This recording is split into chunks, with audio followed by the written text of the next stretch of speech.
The Ford Ranger Super Duty is a great example of maximising GVM and GCM in a platform. We've been under and all over this thing, and it's super impressive the amount of reinforcing in the chassis and the suspension components. You know, 8-stud wheels, massive, huge rear diff housing designed for towing and carrying loads. Ford are giving this thing pretty ambitious GVM of 4.5 tonne and tow capacity of 4.5 tonne and an 8-tonne GCM. Those numbers are normally reserved for the heavy duty or 3/4 tonne American trucks, so 2500 or F250 and up. So it's quite impressive that they managed to squeeze that into a vehicle of this size. GCM ratings are super popular. Everyone's focusing on it, everyone's aware of it. And GCM ratings can actually be done, but only at a state level through the Queensland LS16 code and the WA VTB 181 code. And those codes stipulate a series of tests, and one of which is level road acceleration. The level road acceleration test outlines a minimum requirement for a vehicle at GCM, so the vehicle and the trailer, to get to highway speeds to make sure that we aren't clogging up roads with oversized caravans and underpowered vehicles. We were going to run the Ranger Super Duty through the GCM level road acceleration test to see how it fares against the requirements in Australia for GCM rating. And it's worth noting that the engine's got a lot of development done by Ford, so a lot of cooling upgrades, but it has actually lost 30 kilowatts over the V6 diesel Ranger. You know, it might actually be a bit of a challenge for the Ranger Super Duty. We're going to go over here and we're going to test it and find out how it goes.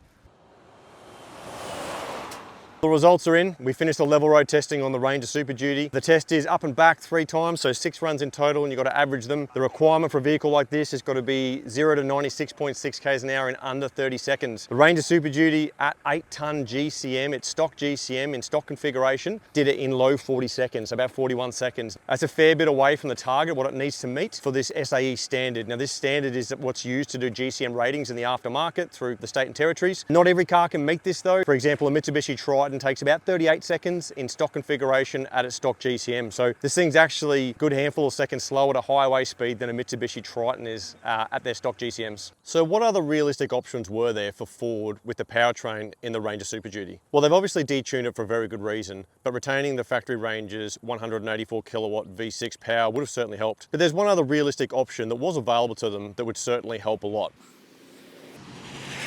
So the 3.5 litre V6 petrol twin turbo that's in this makes almost 300 kilowatts and 680 newton meters. It's just a bigger brother in terms of power to the Ranger Raptor motor, so we know that it fits into the Ranger chassis with the Ford 10-speed that's attached to it in here. It's a fantastic motor that punches well above its weight. We've tested this vehicle with this engine completely stock at 8.8 tonnes on 35-inch tyres, and it easily passes this test. It is a far better option for towing 4.5 tonnes and having payload to spare with an associated GVM upgrade with it than what we're seeing out of the Ranger Super Duty. I'll let you guys argue in the comments about petrol versus diesel. Let me tell you something. Listen, if I